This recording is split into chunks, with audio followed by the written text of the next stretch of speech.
பூஜ்யாய ராகவேந்திராய சத்ய தர்மரதாய ச பஜதாம் கல்பவ்ருக்ஷாய நமதாம் காமதேனுவே கிருஷ்ணாய வாசுதேவாய தேவகி நந்தனாய ச நந்த கோபகுமாராய கோவிந்தாய நமோ நமக. ஐந்தாவது வேதம் என்று போற்றப்படும் மகாபாரதம் பார்த்து வருகிறோம். 17வது நாள் போரினிலே கர்ணன் தர்மராஜனை பலவிதமான பானங்களினாலும் மற்றும் வார்த்தைகள் எப்படின்னா அவனை பற்றி அவதூறாக பலவிதமான வார்த்தைகளை அவன் கண்முன்னே பிரயோகித்து உடலாலும் மனதாலும் மிகுந்த சோகமாக சிபிரத்திற்கு சென்று படுத்து விட்டான் தர்மராஜன். உடனே பீமசேனன் சொன்ன அர்ஜுனன் கிட்ட, அண்ணனை காணும், அண்ணனுக்கு என்ன என்று போய் பார்த்து வா அப்படின்னு சொல்லிட்டு, நான் இங்கு இருப்பவர்களை பார்த்து கொள்கிறேன் அப்படின்னு சொல்லிட்டு அர்ஜுனன் என்ன செஞ்சான், தர்மராஜனை பார்ப்பதற்காக சிபிரத்திற்கு செல்கிறான். அர்ஜுனனை பார்த்த உடனே தர்மராஜன், வா, கர்ணனை கொன்றுவிட்டேன் என்கின்ற வெற்றி செய்தியை கொண்டு வந்திருக்காயா அப்படின்னு சொல்லிட்டு தர்மராஜன் அர்ஜுனனிடம் கேட்க, அண்ணா இல்லை அண்ணா அப்படின்னு சொல்லிட்டு சொல்ல, உடனே தர்மராஜனுக்கு மிகுந்த கோபம் வந்தது. நீ மிகப்பெரிய காண்டீபதாரி என்று நிறைய வார்த்தைகளை சொல்லி இருக்கிறாயே தவிர இந்த 17 நாள் போரில் உன்னுடைய சாதனை தான் என்ன? வெறும் பேச்சு மட்டும் இருக்கிறதே, எதுவுமே செயல் இல்லையே. பேசாமல் அந்த காண்டீபத்தை எடுத்து கிருஷ்ணனிடம் கொடுத்து விடு, மாறாக அந்த ரதத்தினருக்கு சாரதினி ஆகிவிடு என்று அர்ஜுனனை பார்த்து தர்மராஜன் கூறினார். தன்னை பற்றி எது பேசினாலும் பொறுத்து கொள்ளக்கூடிய அர்ஜுனன் காண்டீபத்தை பற்றி யாராவது இழுக்காக பேசினால் அவர்களை நான் கொன்றே தீருவேன் என்கின்ற பிரதிஜை ஏற்கனவே செய்திருக்கார். அப்போ மனம் தாழவில்லை அர்ஜுனனுக்கு. எப்பொழுது காண்டீபத்தை இழுக்காக என்னுடைய அண்ணன் பேசினாரோ அவரை கொன்று விடுகிறேன் என்று கத்தி எடுத்துக்கொண்டு புறப்பட்டான். பகவான் கிருஷ்ணன் நில் அப்படின்னா என்ன செய்கிறார்? எனக்கு என்ன செய்வதென்றே புரியவில்லை. காண்டீபதனிசை பற்றி மிகவும் குறைவாக பேசி இருக்கிறான் என்னுடைய அண்ணன், இப்பொழுதே அவனை கொன்று விடுகிறேன் அப்படின்னு சொல்லிட்டு. அர்ஜுனா, நான் சொல்றதை கேட்கிறிய? முதல்ல அவசரப்படாது. எந்த நிலையில் யார் பேசினார்கள், எப்படி பேசினார்கள் என்கின்ற அந்த சூழ்நிலையை கருத்தில் கொள்ள வேண்டும். தர்மம் அப்படிங்கிறது மிகவும் சூக்ஷ்மமானது. சஜ்ஜனர்களுக்கு எது ஹிதமோ அது தர்மம். சில நேரத்தில் நாம் செய்கின்ற ஹிம்சையே கூட அஹிம்சையாக மாறிவிடும். ஆனால் சத்தியமே தர்மம். ஆனால் எது சத்தியம் என்று அறிந்து கொள்வதுதான் இந்த வாழ்க்கையில மிக மிக ரகசியமாக வைக்கப்பட்ட ஒன்று அப்படின்னு சொல்லிட்டு எது தர்மம் என்பதை பற்றிய மிக நீண்ட உபதேசத்தை அர்ஜுனனுக்கு வழங்கினார். இப்போ இதெல்லாம் செஞ்சா இல்லையா, அண்ணனையும் கொல்லக்கூடாது, ஆனால் அர்ஜுனனுடைய பிரதிஜையும் சரியாகணும். என்ன செய்ய? அர்ஜுனன் சொன்னான், எனக்கு தாய், தந்தை, குரு அனைத்தும் நீயே கண்ணா. இப்ப நான் என்ன செய்ய? ஏன்னா அவன் பாட்டுக்கு நிறைய பேசிட்டான். அதை என்னுடைய மனது தாங்க முடியவில்லை. இப்பொழுது நான் கொன்றால்தான் எனது மனது ஆறும் அப்படின்னு சொல்லிட்டு பாருங்க. எந்த சூழ்நிலையில் உன்னுடைய அண்ணன் உன்னை இந்த மாதிரி திட்டினான் என்பதை சிந்தி. நீ ஒன்று பண்ண, அந்த கத்தியை கீழவை. அண்ணனை கொல்ல வேண்டும் இல்லையா? நான் சொல்வதை நீ கேள். என்னது? உன் மனதில் எவ்வளவு எவ்வளவு கோபம் இருக்கிறதோ அவ்வளவு கோபத்தோடு அண்ணனை என்னென்ன திட்ட முடியுமோ திட்டிவிடு.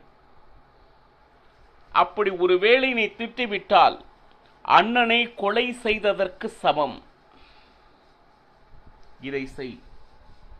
இப்போ இதனால என்ன நடக்கும்? அண்ணன் நிச்சயமாக கொல்லப்பட மாட்டார். அர்ஜுனனுடைய பிரதிஜையும் சரியாகும். அப்போ ஆசை தீர அவனை திட்டுவிடும். இது பாருங்க தர்மத்தினுடைய சூக்ஷ்மம். யார் ஒருவரை அவதூறாக நமக்கு வாய்க்கு வந்தபடி திட்டுகிறோமோ அது அவரை கொலை செய்ததற்கு சமம் என்கின்ற தர்மத்தை கிருஷ்ணன் போதிக்கிறார். இதுதான் சந்தர்ப்பம் என்று பாருங்க. தர்மராஜனுக்கு பற்றி அவனுடைய மனதில் என்னென்ன இருக்கிறதோ அத்தனையும் அர்ஜுனன் கொட்டி தீர்த்தான். எப்படி அப்படின்னு கேட்டீங்கன்னா, நீ எதற்கு லாயிக்? போர் போர் என்று முழங்கினாயே தவிர இந்த மாதிரி வார்த்தைகளை பீமசேனன் சொன்னால் அர்த்தமாகி, ஏன்னா அவன் ஒருவனாக இருந்து அங்கு போரிட்டுக் கொண்டிருக்கிறான். நீ அதற்கும் லாயிக்கில். நீ வார்த்தைகளை என்னை திட்டுவதற்கு உனக்கு என்ன யோக்கியத்தை இருக்கிறது?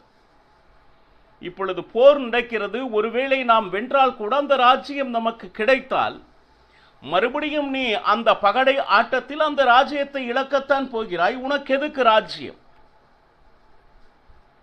இப்ப இத்தனை பேர் இவ்வளவு கஷ்டத்திற்கு மூல காரணம் யார்? நீதானே. திரௌபதிக்கு அவ்வளவு பெரிய அவமானம் யாரால் நடந்தது? உன் மனதில் இனம் புரியாத அந்த பகடை மாட்டத்தில் இருக்கக்கூடிய ஆசை, அந்த ஆசையினால் எங்களையும் அடிமைப்படுத்தி திரௌபதிக்கும் அவமானத்தை தேடித்தந்து 13 வருட காலம் வனவாசம் அஞ்ஞானவாசம் எங்களை எல்லாம் கஷ்டப்படுத்தியவன் நீதானே. நீ என்னை பேசுவதற்கு உனக்கு என்ன அருகதை இருக்கிறது? பாருங்க, பார்த்தால் உண்மை போலவே தோன்றும். அர்ஜுனனுடைய மனசில் இவ்வளவு இருக்கிறது. ஏன்னா அந்த சந்தர்ப்பம் வரும் பொழுதுதான் அவர்கள் மனசில் என்ன உண்மையான நினைப்பு இருக்கிறது அப்படின்னு சொல்லிட்டு, பீமசேனன் பிரதிகைக்கு தக்கபடி போரில் இருந்து கொண்டு அத்தனை பேரையும் அவன் ஒருவனாக இருந்து அத்தனை பேரையும் முடித்துக் கொண்டிருக்கிறான். அவன் ஏதாவது என்னை திட்டினால் அதை நான் பொறுத்துக் கொள்வேன். ஆனால் நீ அந்த ருத்த ரணாங்கத்தில் என்ன செய்து கொண்டிருந்தாய் போரில்? இன்னும் சொல்ல போல அங்கு போர் புரியாது, அங்கிருந்து ஓடி வந்தவன் தானே நீ. அங்க பார்த்தவனா ஒரு பக்கம் பானத்தினாலும் கதையினாலும் எதுவும் இல்லைன்னா ரதத்தினுடைய சக்கரத்தினாலும் ஒருவனாக இருந்து தன்னுடைய முஷ்டியினாலும் அத்தனை பேரையும் சாய்த்து கொண்டிருக்கிறான். நான் தான் உனக்கு திட்டுவதற்கு யோக்கியமானவன். நியாயமாக பார்த்தால் நான் உன்னை திட்ட வேண்டும். நீ என்னை திட்டுகிறாயா? பாருங்க அர்ஜுனன். இது அத்தனையும் பாருங்க.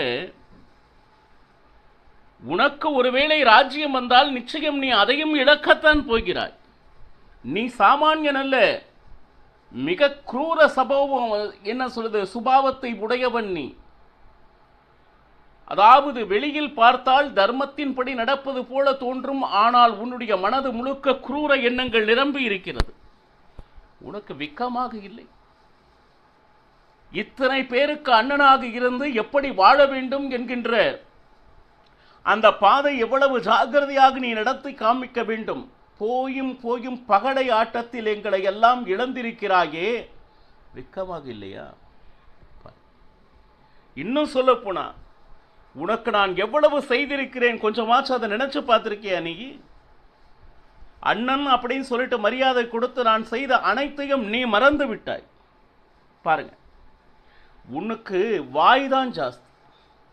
உன்னுடைய பலம் வாயில் வார்த்தையில் உண்டு, தோளில் இல்லை. எந்த பலமும் இல்லாதவன் நீ. நீ எனக்கு அவமானத்தை தேடித் தருகிறாயா? நீ என்னை திட்டுகிறாயா அப்படின்னு சொல்லிட்டு இதுவரையிலும் யாராவது உன்னால் சுகப்பட்டிருக்கிறார்களா? கொஞ்சம் நினைச்சு பாருங்க. நீ உன்னை நம்பியவர்களுக்கு துக்கத்தை தேடி கொடுப்பவன் அல்லவா நீ. நீ என்னை திட்டுகிறாயா? இன்னும் சொல்ல போனா எவ்வளவு பேர்கள் அந்த பகடை ஆட்டத்திற்கு போக வேண்டாம் என்று ஒரு குழந்தைக்கு சொல்வது போல சொல்லி இருப்பார்கள். ஆனால் யார் பேச்சையாவது நீ கேட்டையா? அன்று சகாதேவன் எவ்வளவு பொறுமையாக உனக்கு விளக்குகிறான். அண்ணா நீ போகாதே, இது தவறு என்று சொன்னான். கேட்டையா? தம்பியாக இருந்தாலும் நல்லவர்கள் எதை சொன்னாலும் கேட்கும் சுபாவம் அண்ணனிடம் இருக்க வேண்டும். ஆனால் அந்த புத்தி தான் உனக்கு இல்லையே. இன்னும் சொல்ல போனா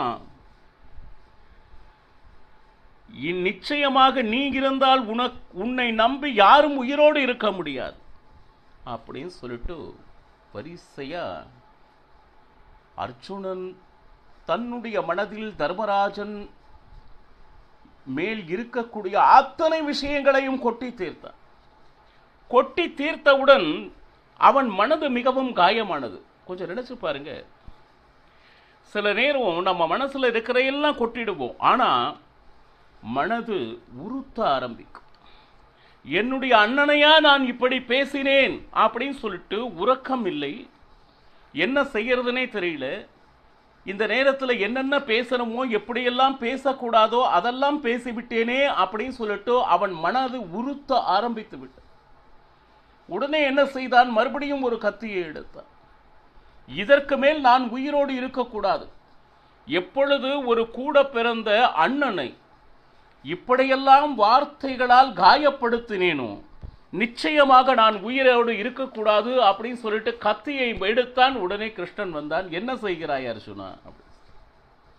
கிருஷ்ணா, நீ சொல்வது போலதானே நான் நடந்து கொண்டிருக்கிறேன்.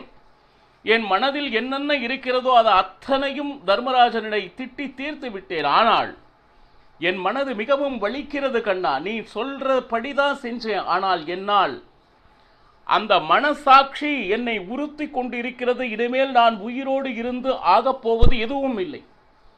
சரி, என்ன செய்ய போகிறார்? நான் என்னுடைய உயிரை மாய்த்துக் கொள்கிறேன். அர்ஜுனா, நான் சொல்வதை கேட்கிறாயா? நீ சொல்வதை கேட்காமல் வேறு யார் சொல்வதை கேட்கிறது? அதைத்தானே இன்று வரை கேட்டுக்கொண்டிருக்கிறோம் அப்படின்னு சொல்லிட்டு நீ எந்த கெட்டதும் செய்யலையே அர்ஜுனா. நியாயமாக பார்த்தால் கத்தி எடுத்து உன் அண்ணனை கொல்ல போனாய், நான் தடுத்தேன். மாறாக அவனை திட்டி தீர்த்தாய். இன்று அண்ணன் சாகவில்லை, அண்ணன் உயிரோடு இருக்கிறான். நீ நினைப்பது போல அந்த கத்தி எடுத்து அண்ணனை கொண்டிருந்தால் இன்று அண்ணன் உன்னிடம் இல்லை, உன் எதிரில் இல்லை. அண்ணன் இப்பொழுது உயிரோடு இருக்கிறார். இன்னும் சொல்லப்போனா நிச்சயமாக உனக்கு நல்லதாகும், அதுல எந்த விதமான சந்தேகப்படாதே. மாறாக நீ சந்தோஷப்பட வேண்டும். ஒரு விஷயம் நடக்கிறது என்றால் இரண்டு விதமாக எடுத்துக்கொள்ள வேண்டும். தர்மராஜன் உன்னை திட்டுகிறான் என்றால் அதன் மூலமாக ஏதோ ஒன்று நல்லது நடக்கப் போகிறது என்று நினைப்பவன் புத்திசாலி. நிகழ்ச்சிகள் அனைத்தும் எனக்கு எதிராகவே நினைக்கிறது என்கின்ற எண்ணம் ஒருவன் மனதில் விழுந்து விட்டால் அவன் எதிலுமே வெற்றி பெற முடியாது. இன்னும் சொல்ல போனா பாருங்க, கத்தி எடுத்துக்கொண்டு உன்னை நீயே கொள்வதனால் என்ன நடக்கும்? அது மகா பாப்பத்திற்கு உண்டான சம்பவம். இறைவன் நமக்கு கொடுத்த ஆயுளை நாம எடுத்துக்கொள்வதை போல மிகப்பெரிய மகா பாப்பம் இந்த உலகத்தில் எதுவுமே இல்லை. இன்னும் சொல்ல போனா இப்ப என்னதான் செய்ய சொல்ற? என்னால நிம்மதியா இருக்க முடியலையே, நான் என்ன செய்ய அப்படின்னு அர்ஜுனன் கேட்க நான் ஒரு உபாயம் சொல்கிறேன். எனது உன்னை நீயே புகழ்ந்து கொள். நான் சூரன், தீரன், பராக்கிரமசாலி அப்படின்னு சொல்லிட்டு புகழ்தான். எவன் ஒருவன் தன்னை தானே புகழ்ந்து கொள்கிறானோ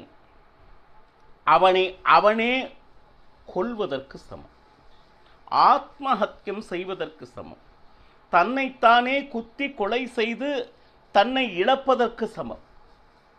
தர்மம் எப்படி சூக்ஷமாக, யார் ஒருவரை தகாத வார்த்தைகளில் திட்டினால் அவர்களை கொள்வதற்கு சமம், தன்னைத்தானே யார் ஒருவர் புகழ்ந்து கொள்கிறார்களோ தங்களை தாங்களே அழித்துக் கொள்வதற்கு சமம். தர்மத்தின் சூக்ஷ்மம் பார்த்தீர்களா? உடனே என்னை போல இந்த மூன்று உலகத்தில் எந்த வீரனும் இல்லை, அந்த இந்திரனை விட அதிகமான சக்தி எனக்குத்தான் இருக்கிறது. என்னுடைய கைகளிலும் கால்களிலும் விஜய சின்னம் பறிக்கப்பட்டிருக்கிறது. இந்த ரணரங்கத்தில் அந்த போர் முனையிலே பாருங்க எவ்வளவு பிண குவியல்கள் இன்று இருக்கிறது என்றால் அதற்கு முழு காரணம் நான் தான். என்னுடைய ரதத்தில் ஜெயம் இருக்கிறது. நிச்சயமாக இன்று கர்ணனை நான் முடித்தே தீருவேன். இந்த உலகத்தில் எனக்கு சமமானவர்கள் இந்திராதி தேவதைகளும் எனக்கு சமம் இல்லை.